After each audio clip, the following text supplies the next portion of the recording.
Essas ruínas repousam em algum lugar na escuridão das profundezas do oceano, cobertas de algas marinhas danificadas pelo tempo devastador. A cidade de Atlântida supostamente existiu 12.000 anos atrás. De repente ela afundou e ao longo dos séculos as pessoas contaram muitas histórias sobre isso. Muitos pensam que era apenas uma ilha normal, mas a maioria das lendas fala sobre um império poderoso. Atlântida supostamente foi uma das cidades mais ricas e fascinantes do seu tempo. Você perderia o fôlego se atravessasse o portão central. Decorações incríveis e estátuas de mármore imponentes estavam por toda parte.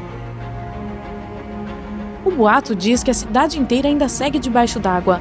Algumas pessoas acreditam que Atlântida está no fundo do mar em algum lugar do Triângulo das Bermudas.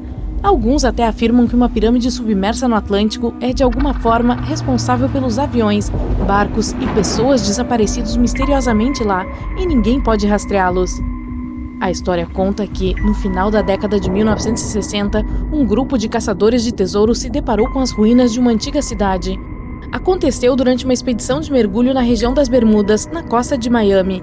Eles falaram sobre os vestígios intrigantes da cidade e mencionaram uma pirâmide de vidro que também encontraram lá. Alegaram que era maior do que qualquer outra pirâmide, até mesmo das descobertas no Egito. Mas é claro, são apenas histórias. Mas coisas incomuns acontecem naquela área. Por exemplo, correntes de água voláteis ou um vórtice forte que ocorre de tempos em tempos. O Triângulo das Bermudas é um dos melhores locais para os pesquisadores explorarem. Eles vão lá para estudar minerais, o fundo do mar e a corrente do Golfo, investigando como o oceano influencia o clima. A estrutura geológica da crosta do planeta no fundo do oceano é especialmente interessante. O ponto mais profundo do Oceano Atlântico, a fossa de Porto Rico ou Milwaukee Deep, fica no Triângulo das Bermudas. Os pesquisadores fizeram muitos estudos e perfurações para descobrir o que existe alguns quilômetros abaixo do fundo do mar naquela área. Há uma incrível variedade de formas de relevo do fundo do mar nessa parte do oceano, o que dificilmente é encontrado em qualquer outro lugar da Terra, em especial se você tiver em mente que essa é uma região oceânica relativamente pequena. Veja essa plataforma com margens rasas. Há também planaltos, planícies e fossas marinhas profundas. Se você acredita que o Triângulo das Bermudas é algum tipo de armadilha, não está errado, considerando sua complexa estrutura geológica. Existem alguns grupos de montanhas submarinas nas regiões leste e norte do Triângulo. A maioria não tem nome, algumas delas têm até 200 metros de altura.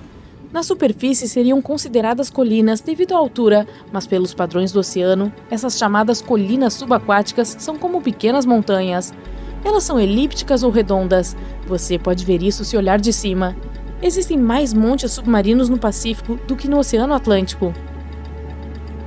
O mundo subaquático no Atlântico é menos diverso do que no Pacífico, a menos que estejamos falando do Triângulo das Bermudas. A plataforma de calcário que forma a parte inferior do triângulo tem quase 6 km de profundidade, e toda essa espessa camada consiste em restos de pequenas criaturas antigas. Em 2019, um grande grupo de geólogos publicou um artigo no qual afirmava que o triângulo se formou como resultado de uma forte atividade vulcânica. Durante anos, as pessoas acreditaram que antigos vulcões extintos trouxeram as Ilhas Bermudas do fundo do mar.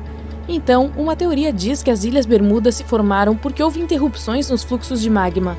Pedaços de placas antigas que já estavam no manto subiram à superfície e então se misturaram. É assim que muitas ilhas vulcânicas nos oceanos podiam se formar.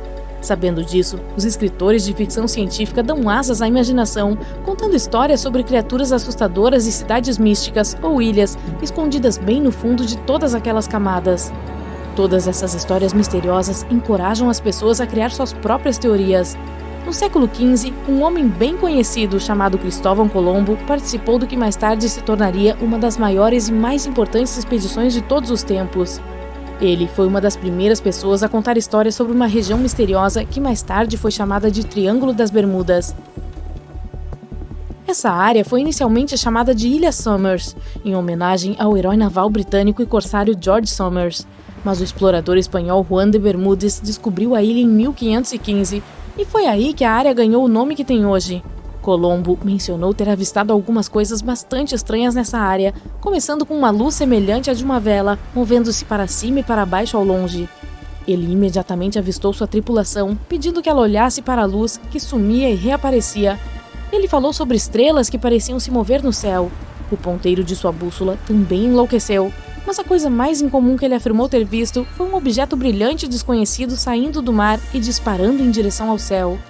Muitas pessoas hoje em dia acreditam que não havia nada de especial ali. Deviam ser luzes vindas de outro navio ou da costa, mas as Bermudas também nos intrigam hoje. O Triângulo das Bermudas é uma área aproximadamente triangular onde os navios desaparecem sem deixar vestígios. Às vezes, reaparecem mais tarde, mas vazios e sem uma única pessoa a bordo. Ninguém encontra seus destroços. E não são apenas navios, aviões também desaparecem.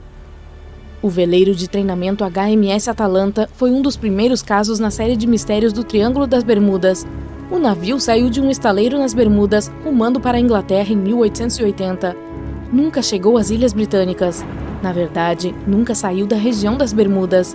Ele simplesmente sumiu e ninguém jamais encontrou qualquer vestígio dele. Alguns disseram que o navio desapareceu por causa de uma forte tempestade que encontrou em sua rota. Os tripulantes provavelmente não tinham experiência suficiente para lidar com tal situação. Naquela época, todos queriam saber o que havia acontecido com o navio. Como poderia ter desaparecido assim?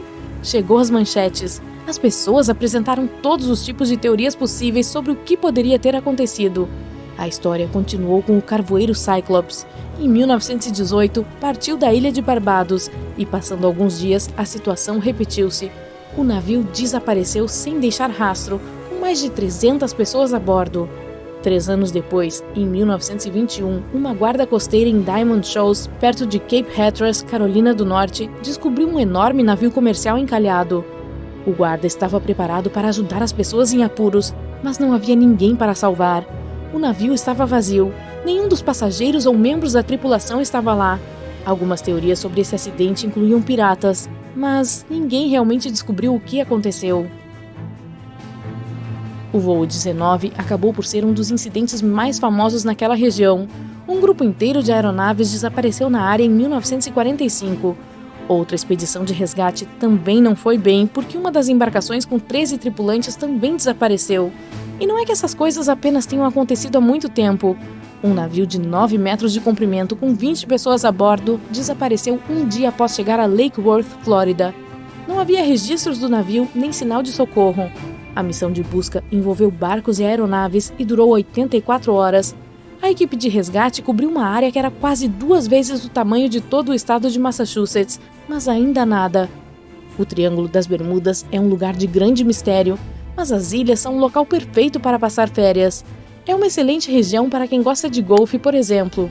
Portanto, se você tiver sorte, poderá facilmente encontrar alguns jogadores de golfe famosos ou celebridades lá. E aqui está algo interessante para os fãs de música. Uma dessas ilhas fascinantes foi uma inspiração para quase 25 canções de John Lennon.